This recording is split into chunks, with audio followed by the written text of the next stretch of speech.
Everyone needs a personal assistant, but let's be honest, most of us can't afford one. We have millions of things going on every day that eat up our time. Different payments coming up, meetings, keeping up with the news, or running a lot of different operations in your business. Now, what's awesome is OpenClaw is the solution we've all been looking for. You can have unlimited assistants working for you around the clock, solving and automating a lot of these different things. And in this video, I'm going to show you guys everything you need to know to get started in the most simple way possible. Let's get into it. This is episode 2 of my solo AI founder series, and if you watch episode 1, you'll see AI obliterated my original idea, but thank God it did because it made me pivot into something much more important, which is OpenClaw. If you are a solo founder like me and you don't have a lot of funds, this is the dream come true. And I've watched so many different videos at this point, so much research, so much prompting back and forth, trying to learn this, and I think that this is going to be one of the most simple and condensed videos on YouTube to get you guys up to speed. Before diving into this, I wanted to share a couple YouTube channels that helped my journey learning all this stuff. The first one is AI Edge from Miles Deutscher, and then the second one is Alex Finn, who is the most knowledgeable person on OpenClaw. And what I've done is I've watched tons of these different videos, I've read different documentations, I've asked Claude a bunch of things that I wasn't sure about, and now I compiled all those lessons into this one video,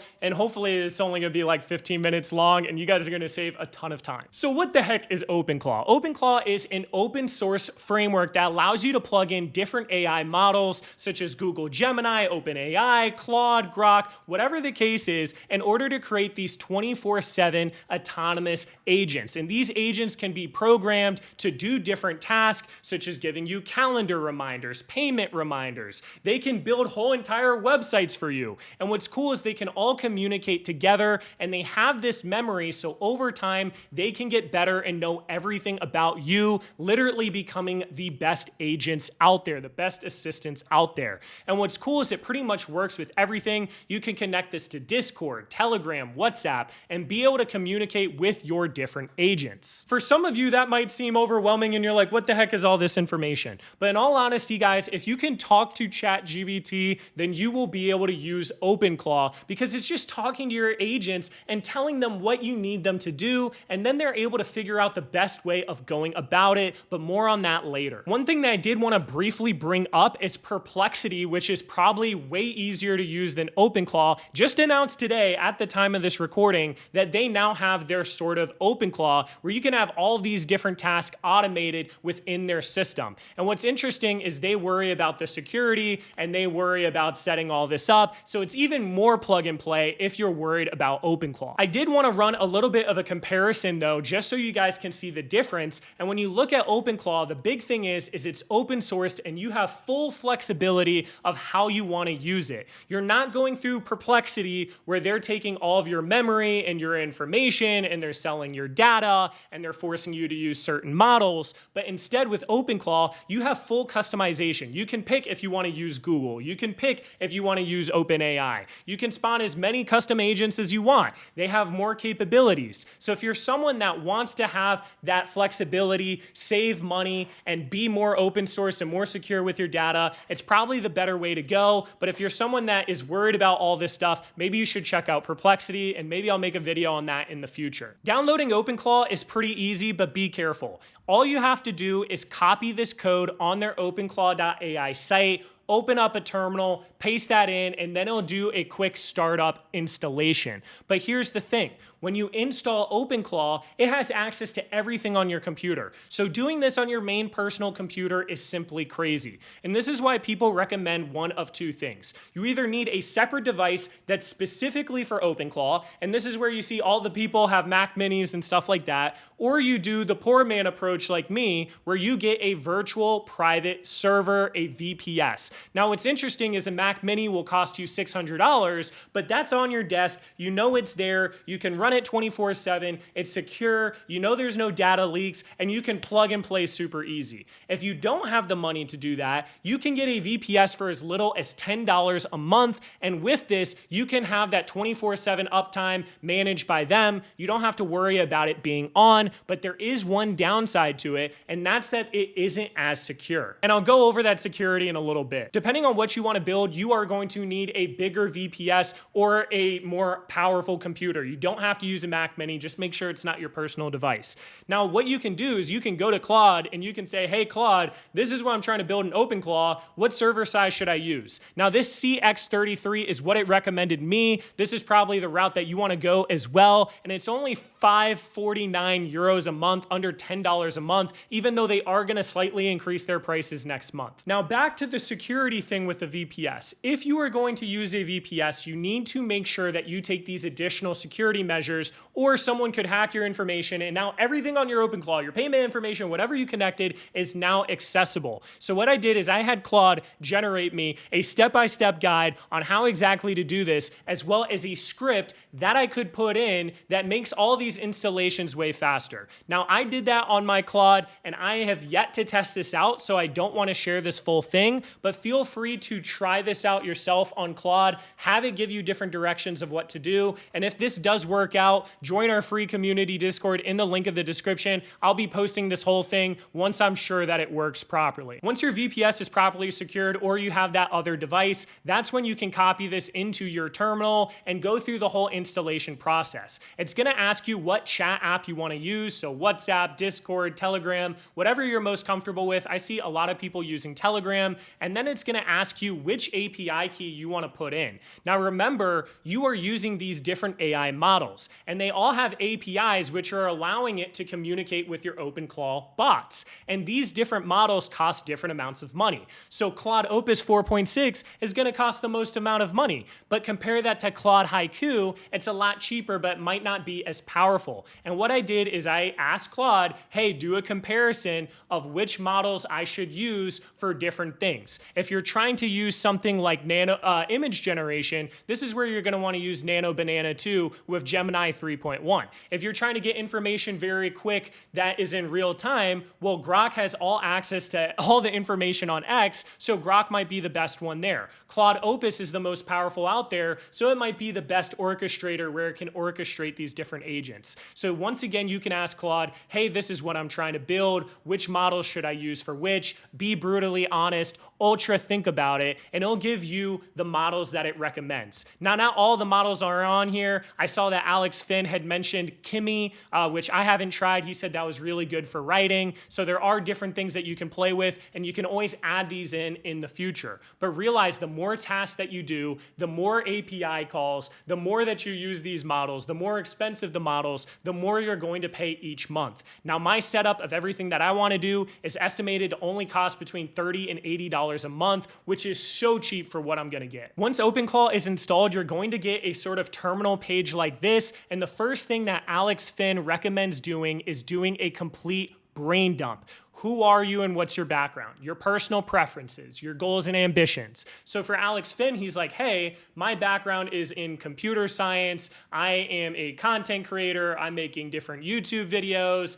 I am trying to learn more about AI and document the journey. And I'm trying to get a little bit better each day. And you kind of give this rundown of what your goals are. My goals are to learn more and to create a better pipeline to make content so that I can grow my channel, my school community, or whatever the case is. And the more information you can give in this, the better, and that's how it's going to be able to better service you. After you do that brain dump, this is where you want to build your mission control. And once again, the link of this video is going to be in the description. He's going to cover this in 16 minutes better than I can cover it in 30 seconds. But the big thing is you're going to have all these different agents doing different tasks at the same time, and you want to be able to have one place where you can track everything. So what Alex Finn did is he said, make a mission control page where I can track everything, make the design linear so it would look like this. And now on this page, he's able to have a calendar where he can see all these different cron jobs or scheduled tasks from the different AI agents, when they're going to happen. He can see the memory of what these different AI agents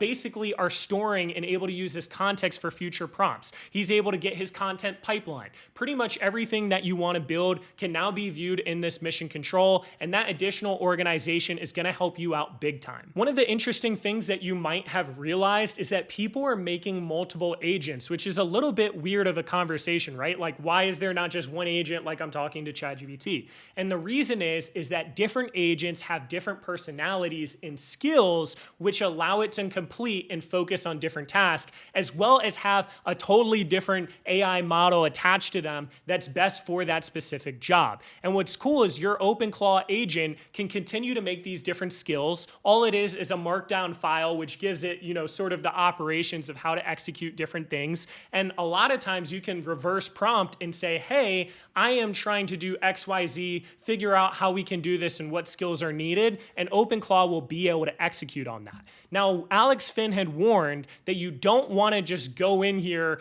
and get skills from other people. You want your own OpenClaw to make them because there's a lot lower risk of there being some sort of vulnerability. So don't necessarily go to clawhub.ai where they have all these different skills. Maybe you can look at them for inspiration, but always do your due diligence because there have been a decent amount of security breaches or these like prompt injections that can steal your personal information. One very important thing that I want to bring up here too is I saw horror films of people not having the proper security, not having the right skills in place, and then all of a sudden their API keys getting leaked and people just use the hell out of their API keys, racking up a huge bill. So when you start and get your API keys from OpenAI or Claude or Grok, wherever you're paying from, you need to make sure that you have spending limits. So then that way, if something happens, for God's sake, at least you don't lose all of your money. It's super important to have all these best practices. And that's another reason why I made this video is because I was finding this information all over the place, but never in one place. So please be careful with this.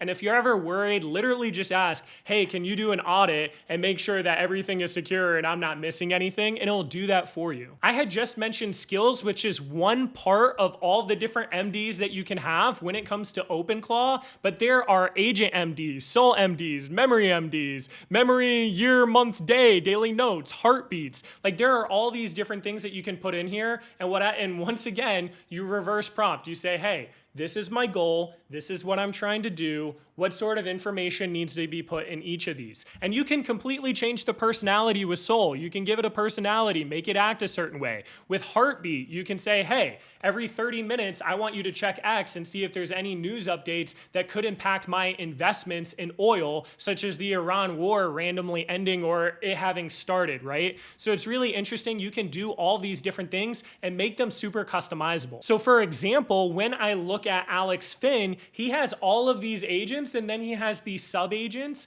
and he has this orchestrator that's orchestrating it all. So what he did is he created Henry, which is the chief of staff, and he's the main orchestrator and he's on the most powerful model, which is Opus 4.6. And everything that's going on has to be directed to him, and then Henry will then delegate that to whatever agents need to handle it. So for example, he's got Scout, which is constantly scouting, let's say X, to see if there's any major news that is going on. And if Scout is able to identify some sort of major news going on, it then sends it to Quill. And Quill then researches it further, and then it writes down, sort of a script. And then maybe Quill says, hey, here's a script over to Pixel, and then Pixel might use Google Nano Banana to make a thumbnail for that exact thing. And then after that's posted, he then has Echo, and Echo's like, okay, let me go over that post, let me analyze how it performs, and let me jot that down so that we can make better posts in the future. And this is just a small example of what Alex Finn is doing and that you can do as well. You can have a whole entire content pipeline.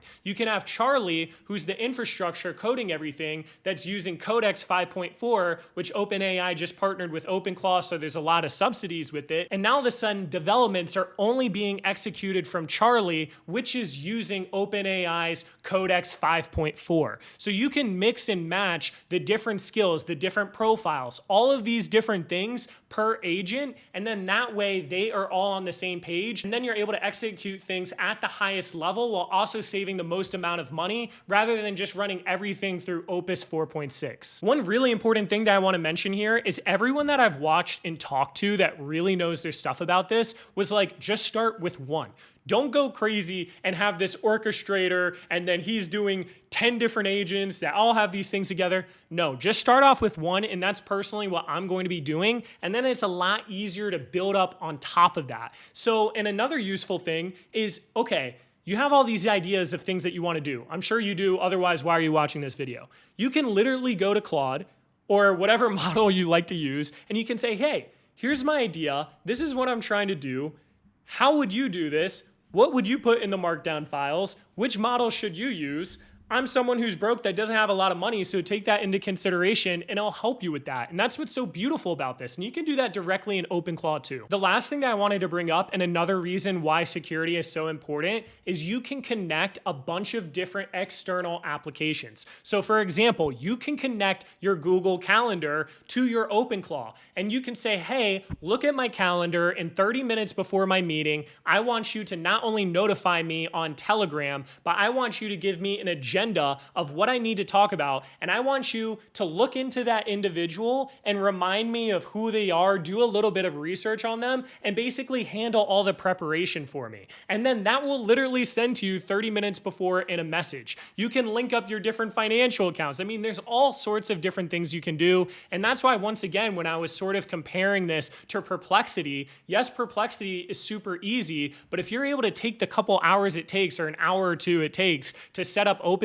properly, then now you have all of these unlimited frameworks that aren't selling your data to someone else. So I definitely think it's worth doing if you're willing to take the time. I hope this video helped you guys out, and follow along, because over the next couple weeks, I'm gonna be using OpenClaw as well as a lot of other AI tools to build dope things as a solo AI founder. And I'd love to have you guys involved in that process. And if you aren't in our free Discord community, Jelly Cubes, it is in the link of the description. It's completely free. We go over AI stuff, investing stuff, and I'm gonna be putting all the documentation and learning lessons as I go in there. Much love, and I'll catch y'all later.